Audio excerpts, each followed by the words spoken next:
Over my blog at avatarthelegendofkorra.wordpress.com, I recently wrote kind of like a speculation article which basically just talks about the aspects of character development, and I kind of talked about that in relation to Book 2 of The Legend of Korra.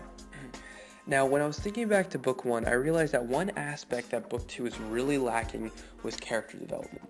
Now, it's not that much of an issue since Book 1 was only 12 episodes, and it's fairly tough to develop so many great characters in just 12 episodes.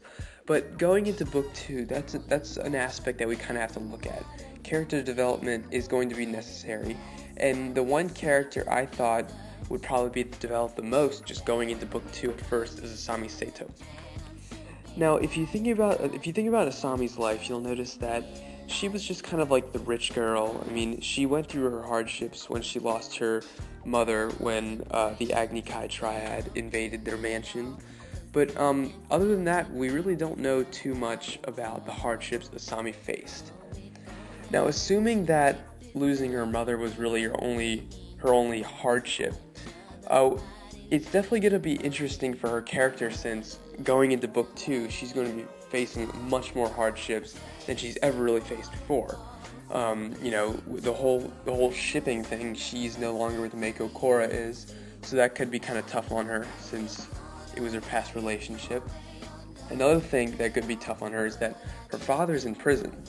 And really, if you remember back to Book 1, her father almost tried to kill her. Now, that's pretty rough on a daughter who really has no parents or no guidance. It's going to be rough on her. It'll be interesting to see how she adjusts. Another thing that'll be tough is that she's going to have to actually run future industries now. She's going to be taking over her father's business. Now, that'll be tough on her because I think it'll force her to kind of grow into the shoes of what her father was, minus the whole, equalist regime that he was a part of. And I feel like with all these three things mixed in, she has a lot of growing up to do. And generally, when a character has to grow up, that means character development. So I was just kind of putting this into perspective of Asami. She has so much going on in her life going into Book 2, 6 months after Book 1. And, she has a lot on her plate. And I feel like that could really force Mike and Brian to develop her character.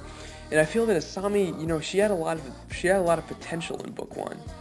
And I thought her character was a really, really cool idea. But I feel like they kind of wasted it on the whole shipping aspect. First she was with Mako, and then, Mako dumped her for Korra. And I feel like her character was kind of wasted. She has a really good personality, and I feel like she has a lot of potential.